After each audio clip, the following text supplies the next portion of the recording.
Who's up there? Good morning, Faith UCC. Welcome to a very spooky Sunday.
That was really cool.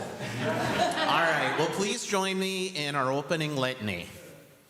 Open us to the wisdom of this new day, O God, so we might live and laugh and love more deeply. Open us to the transformative power of this day, O God, so we might tune into the struggles of our sisters and brothers that we share the great earth with, offering compassion and hope. Call us into the world this day, O God, so that we might see the faces of the poorest among us and work for justice. Open us to your presence within this day, O God, and fill our wounds and struggles with needed peace, healing, and hope, that we might live life in the fullest. Breathe into our hearts this new day, that we might be inspired to walk humbly in your way. May your presence bless us with peace as we journey into this new day. With all it holds, may we find joy. Amen. And let's rise up for our opening hymn, We Are Called.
Good morning, everyone, and welcome to Faith UCC. Regardless of where you are on life's journey, you are welcome here.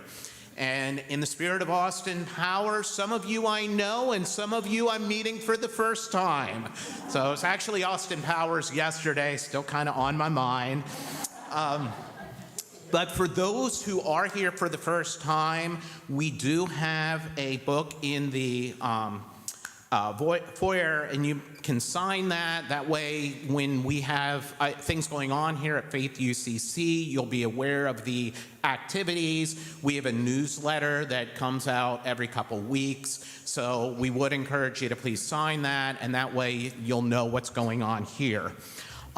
If you are online, just send an email to office@faithucc.org, and we'll get you on the same email list. If you're wondering where Pastor Mike is, he is, I don't know if he's still in Orlando or if he's made it home, but this weekend he's home? He's home. Okay. So there was the Bands of America regional competition, and the Tarpon Springs marching band was performing. So that's why he is away right now. But he is going to be back later today. By the way, Tarpon won. Oh, I didn't get that. Okay. I think for any of us who've seen Tarpon, that's really not a surprise, but that's awesome news. Yes? Just ran into Mike this morning. He was voting. They got him at 4 o'clock, so he'll go back home for a nap. I imagine, yeah, he's definitely ready for a nap. And as a joy, actually I have several joys to share, but regarding Oktoberfest last week, I think, do we have some pictures up there? We'll share those pictures. We had a great time. A special thanks to all of our organizers, and I think we have a picture of them, Rosa, Donna, Linda, Sue, and Joan, who brought all the food, set up, and helped clean up. For anybody who was here, we had a really, really good time. A couple other joys, though, I would like to share. Barry and Chris, I believe you celebrated an anniversary, 60 years. Is that correct? Okay. And then Linda Bridge and Holly, I believe they're celebrating 11 years. Well, we've been together for 30, but... Okay. 11 years of official. Okay. Congratulations. And then we have some birthdays today. Kamala Harris, 60. That was actually last Sunday. Oh, this is last. Okay. Still up here. Happy birthday last week. But I believe Barbara, is today your birthday? We got that one right. Okay. And yeah, any others? Donna's birthday today. Happy birthday, Donna. Okay. And I guess, this is really, I know, think about a concern or a joy, but I'm going to include this as a joy. I talked to Joanne briefly, and she just wanted to extend her heartfelt thanks to everyone in the congregation who's reached out to her, shared cards, financial donations. So it just is really a testament to this congregation, and of course those who've helped Fran. So just thank you so much. I mean, that's to me a real joy. And then, did I miss any joys before I go on? Just want to make sure. Any birthdays? Yes. Ivan and I have finally found a place to live temporarily.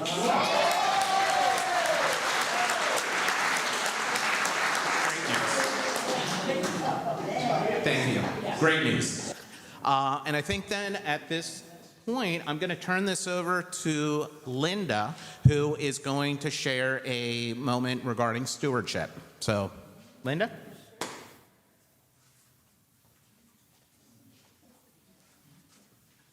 Hi. That's much better than everybody saying good morning, isn't it?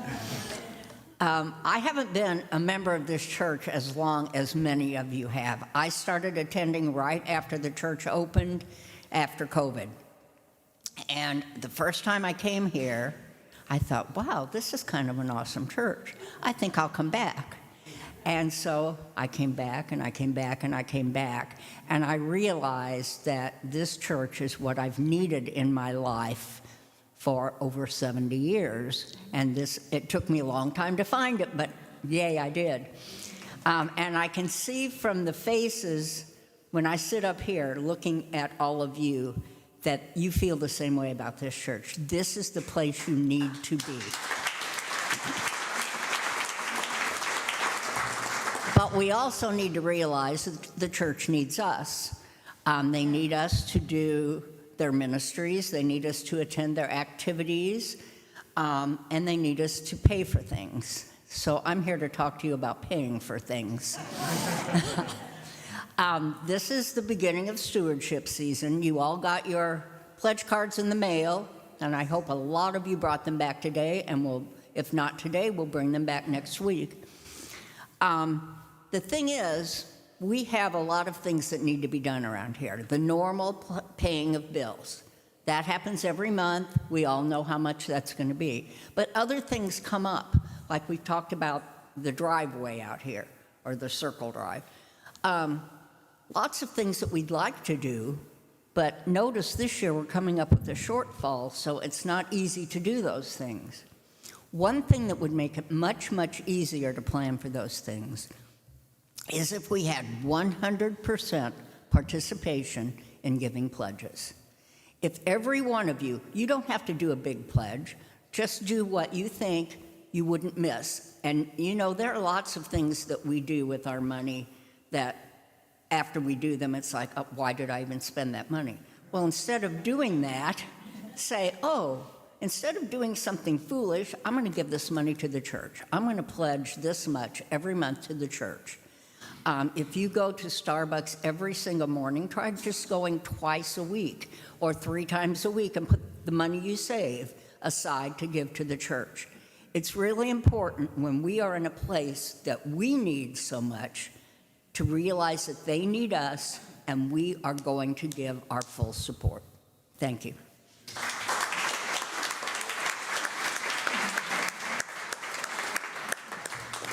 Linda, thank you very much. Spot on, very important. Yeah, real quick.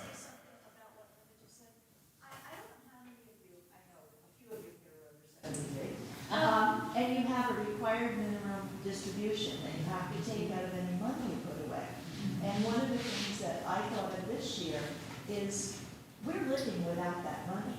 So some of it I'm going to have sent directly to the church. So if the rest of you hadn't thought of that, that's a way to give money that you're not even going to miss because you didn't even have it. And you don't have to pay taxes on it. And you don't have to pay taxes on it. So it's a win-win. So it's just food for thought, and it's a way maybe we can get ahead a little bit. Thank you very much for sharing. One of the things I believe so strongly in, and it really helps the leadership team with planning, is 100% participation. If we could just get everybody to help, so we know when we're planning how much to expect coming in, and it doesn't, as Linda said, it doesn't have to be a lot, but 100% participation would really help us. And it doesn't have to be a large amount, it can be a small amount, but we'd really like everybody to, if you believe strongly in what we're doing, then we really need the help, so thank you. At this point, what I'd like to do, I mean, we get overwhelmed with what's going on in the world, including our finances, and beyond just the walls of this church. So what I'd like to do and what we can do is hopefully try to take a couple deep breaths. If need be, close your eyes, relax, and I'd like to invite Wendy to share a poem and help us be centered this morning.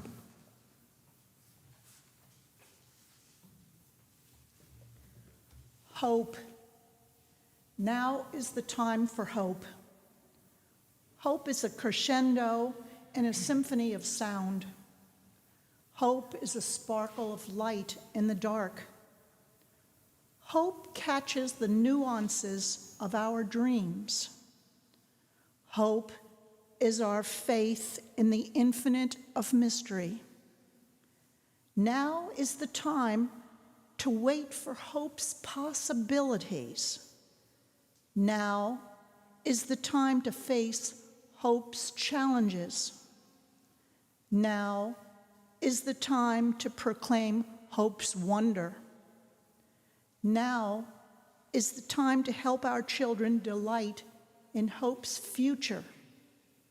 May hope illuminate the world today.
Good morning.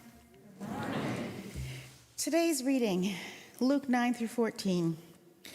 This parable is about two men going to the temple to pray, the Pharisees and the tax collector. The Pharisees, outwardly religious and prideful, while the tax collectors humble. The parable teaches that the attitude that is important to God is that people should be humble and not brag about themselves. The parable reads as such. Luke 9 through 14. This is the NRSV version. He also told this parable to some who trusted in themselves that they were righteous and regarded themselves with contempt. 2 men went up to the temple to pray, one a Pharisee, the other a tax collector. The Pharisee, standing by himself, was praying thus: God, I thank you that I'm not like other people, thieves, rogues, adulterers, or even like this tax collector. I fast twice a week. I give 1/10 of my income. But the tax collector, standing far off, would not even lift up his eyes to God in heaven, but was beating his breast, saying, God, be merciful to me, a sinner. I tell you that this man went down to his home justified rather than the other. For all who exalt themselves will be humbled, but all who humble themselves will be exalted. This is the word of our still speaking God.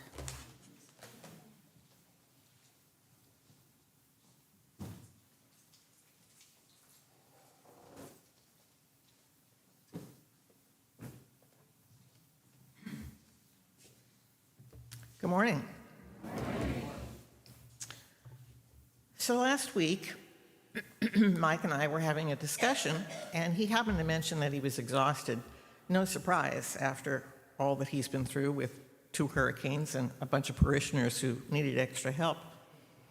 But he also has a daughter who's playing in a band, and we heard about that, and he's been traveling with them. And so he mentioned to me, not only was he exhausted last week, but he said, I'm going to be even worse next week. And I said, well, Mike, I said, I'll preach for you. You will, he said. Sure, no problem. So then I looked at the calendar. That's what preachers do when we need to preach something. And it was easy peasy. So Mike texts me and says, what's your theme? And I said, Protestant Reformation.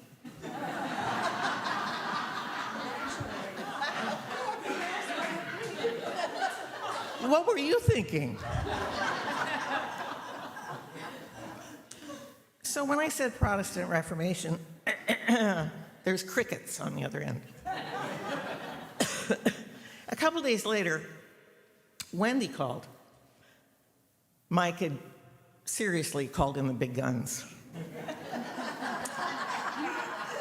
She said, Nan, what's your theme for Sunday? I said, I already told Mike. Protestant Reformation. She said, I know. She said, I have to write, a poem or a prayer or something for the service, and Protestant Reformation really doesn't do it. She said, how about hope? I said, I don't care. Hope's fine. What I think she meant was, could you preach on hope?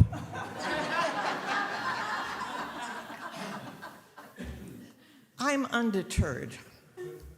October 31st, 507 years since 1517, in case you are wondering, the start of the Protestant Reformation.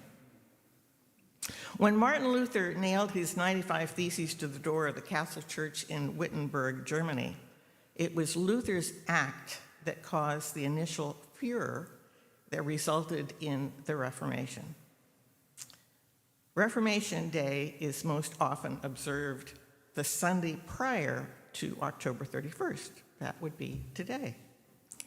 And as I have said in previous churches where we recognize this, I'm going to ask Carl, did you recognize this in your churches? I sure did. You betcha.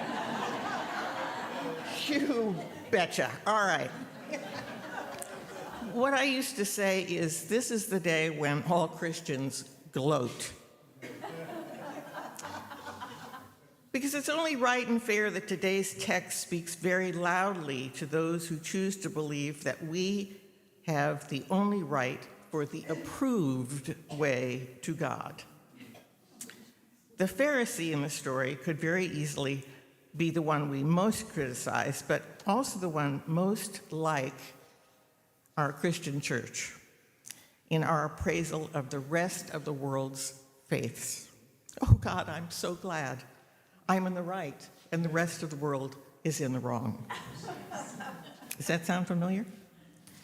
We all know someone like a Pharisee. We have these people in our families, in our offices, well, maybe even here in the church. They're often referred to as fundamentalists. They know the truth. So what's to argue about? But you may be a fundamentalist Republican or a fundamentalist Democrat, or a fundamentalist about how you load the dishwasher. Aha, I hit some of you there, didn't I? Or which way your toilet paper unrolls. Yeah, I think I'm preaching to the choir here. Fundamentalism doesn't depend necessarily on your religious perspectives.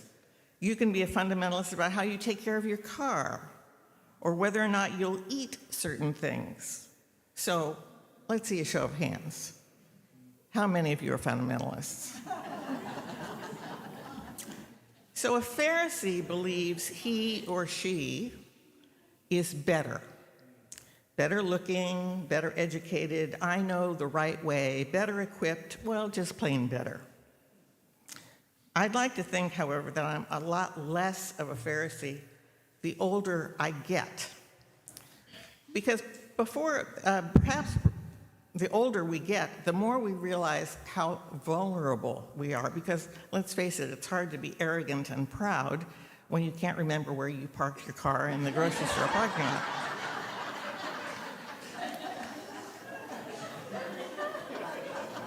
We've all had those moments when we've been the Pharisee, but we've also had those moments when, well, we've had our comeuppance. And actually, there's another reason for my recognizing the Reformation this morning.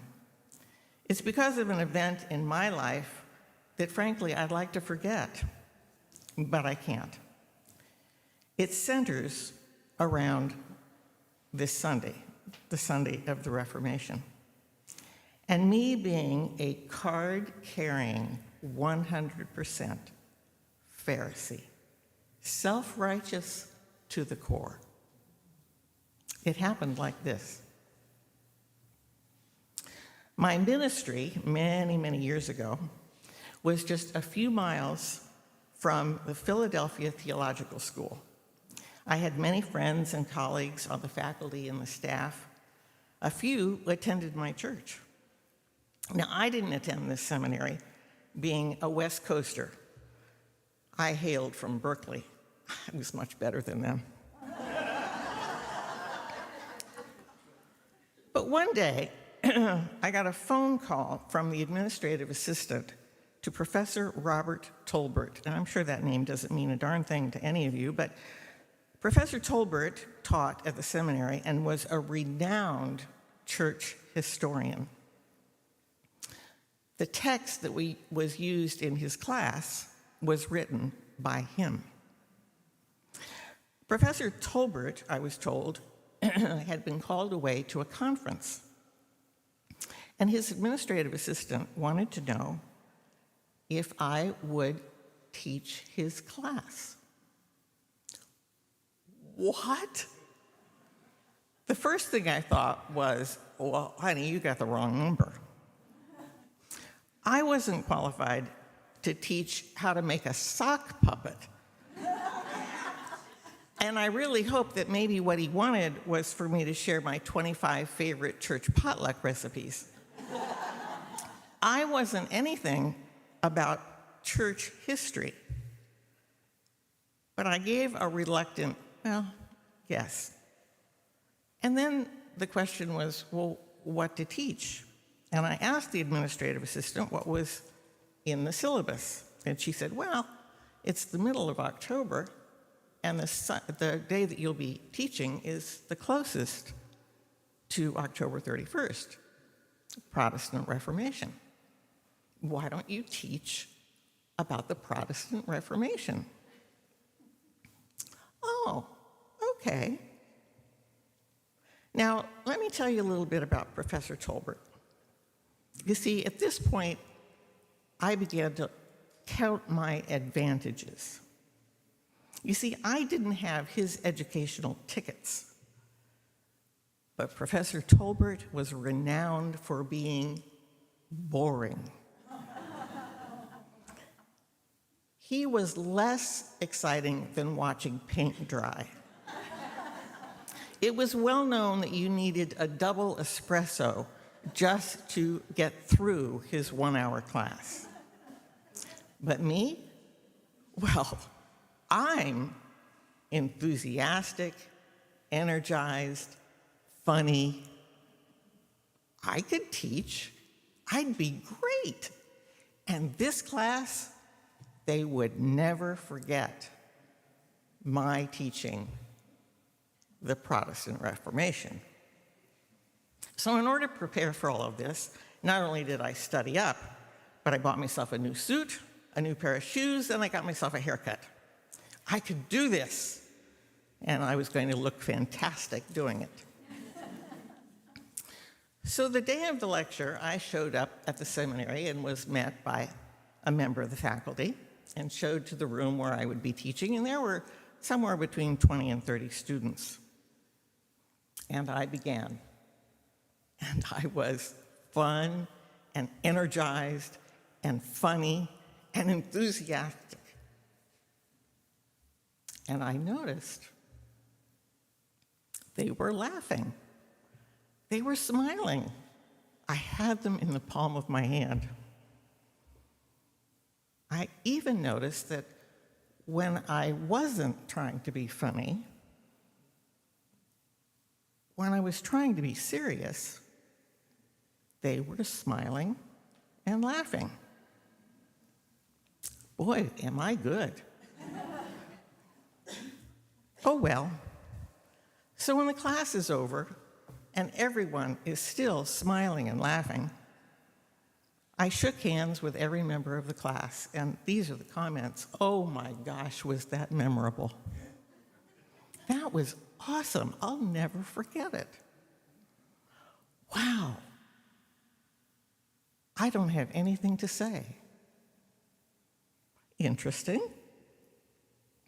The faculty member came back and asked if I wanted to tour the facility and meet some of the other faculty and the president. And of course, I did. So we went through the seminary, and I met the president, and he shook my hand and said, "Oh, you just taught Professor Tolbert's class." And I said, "Yes, I did." And he looked bewildered. Oh, well. I drove home glowing. Wow, I did such a good job. I'm wonderful. Now, I lived on a second-floor condominium. You open the front door, you go up a long flight of stairs, and at the top of those stairs is a full-length mirror. As I got to the top of that stairs and looked at myself, I saw this hanging from the inside of my right sleeve. Now, this isn't the actual, but this is very much like it. It was a long 7-inch thing that said Bloomingdale's, a price tag, and a dry cleaning instruction. I had taught the entire class with that hanging from my arm, and no one had bothered to tell me. But it gets worse.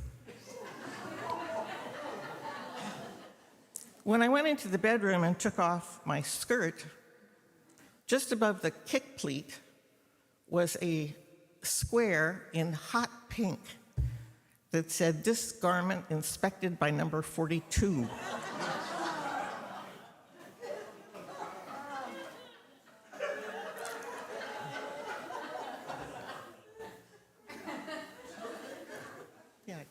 ahead and laugh. It's okay.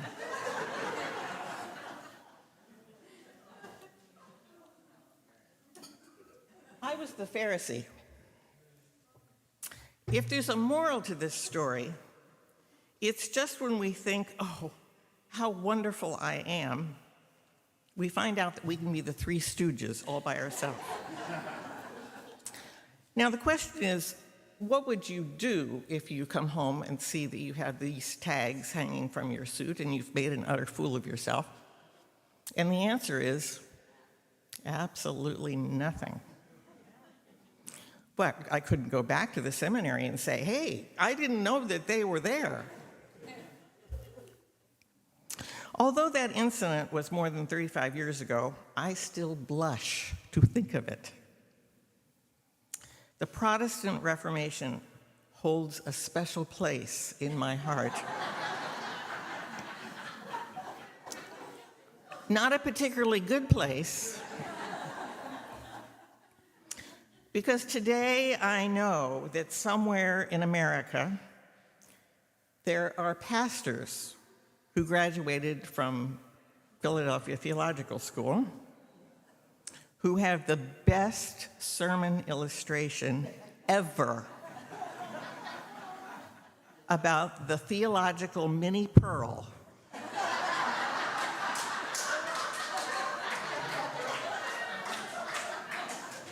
who taught them about the Protestant Reformation.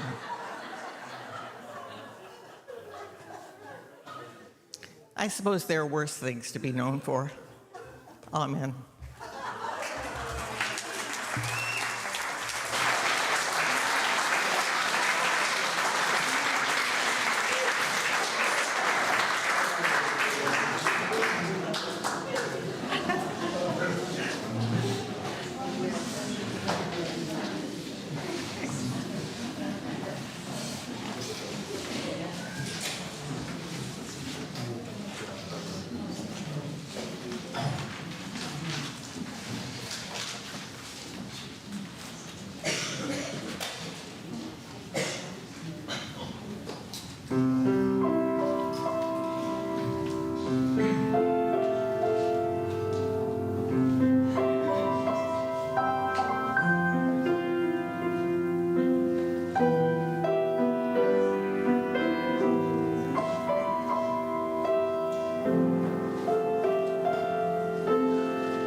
before I jump into concerns, I'm worried I might have a tag on me or something. I'm very self-conscious right now.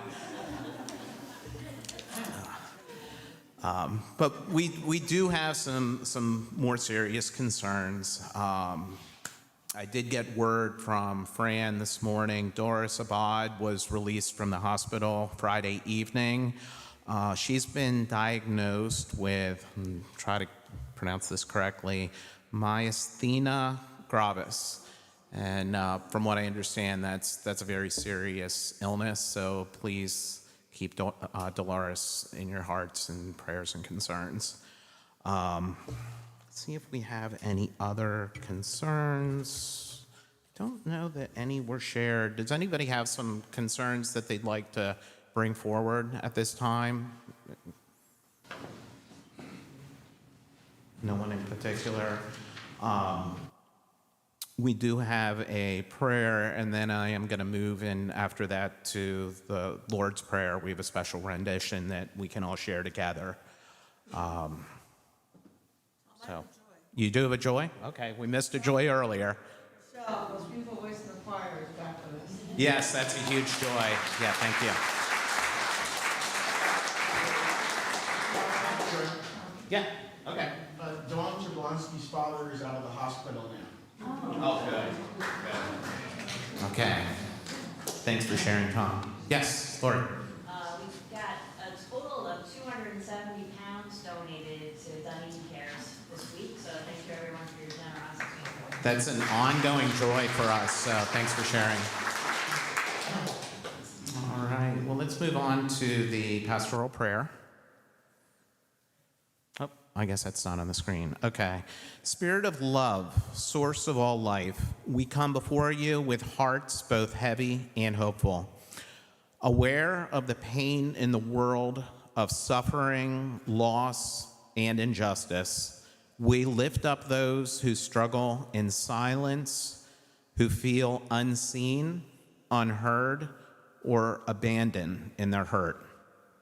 May they find solace in the arms of community and strength in knowing that they are never alone. We acknowledge the wounds of the earth, the scars we've inflicted on our planet and on each other. Yet we are not paralyzed by despair. In every breath, we choose hope. In every step, we choose to move forward, believing that healing is possible, that justice is within reach.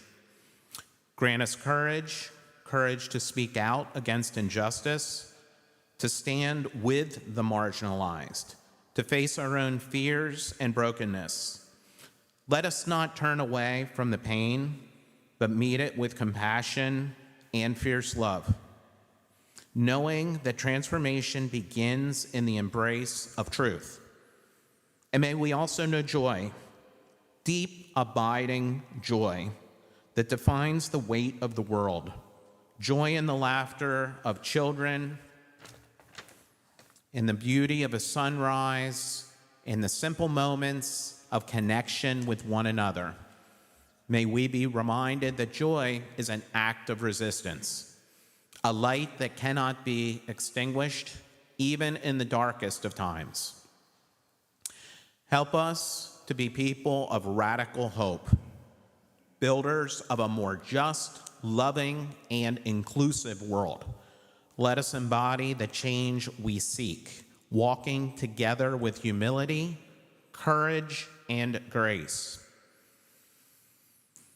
Let us now join our voices in praying an interpretation of that ancient prayer that Jesus asked us to pray long ago. The words are on the screen. O breathing life, your name shines everywhere. Release a space to plant your presence here. Envision your I can now. Embody your desire in every light and form. Grow through this moment's presence. Untie the knots of failure binding us as we release the strands we hold of others' faults.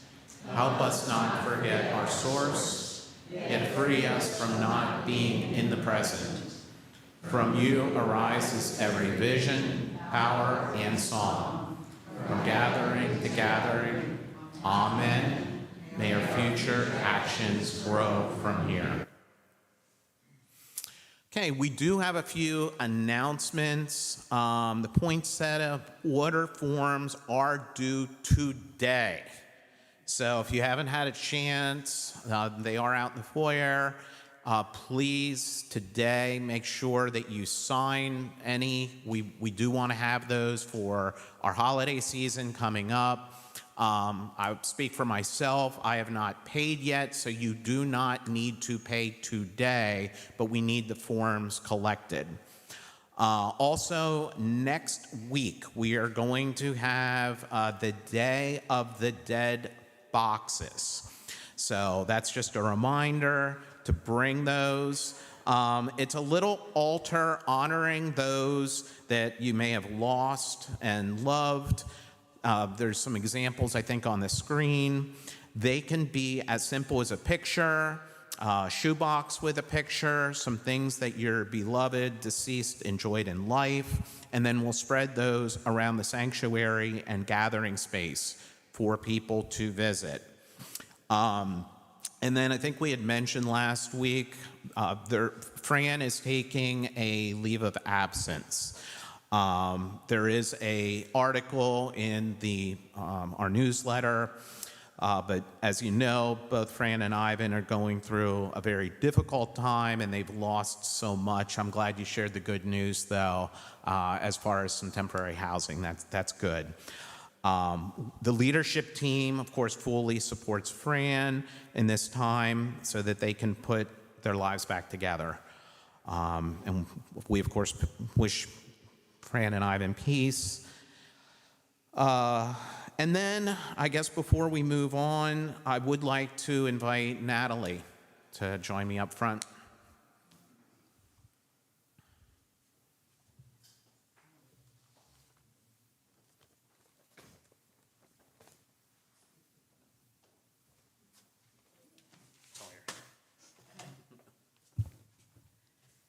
Guess what?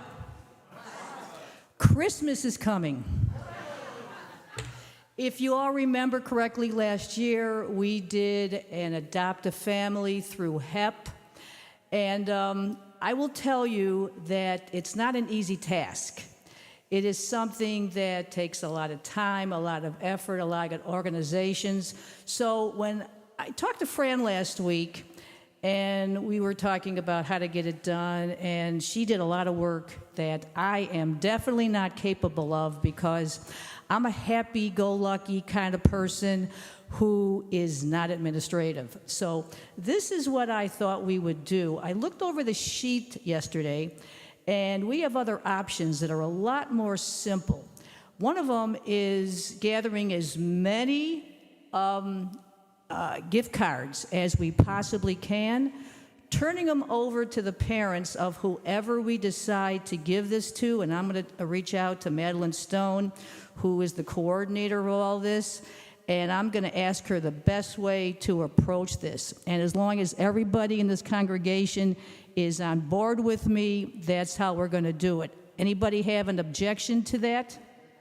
I didn't think so, okay? Because simple is always better.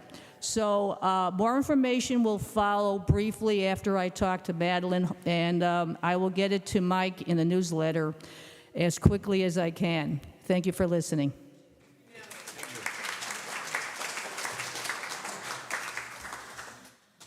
Okay, and we'd like to thank everyone, as always, for your generosity and your giving. If you are visiting and would like to leave a love offering, there are plates in the back. If you're online, simply go to our website, which is on the screen, and click the Give button. You can do so right there. And then, on behalf of our church, I wish you a peace-filled week. One walked with intention, courage, and in tune with the awe and wonder of the world around us. And as always, and this is for Casey in particular, beware of candy corn and anyone that tries to push it on you. Okay. Let us sing our way out of here with our benediction song, Let There Be Peace on Earth.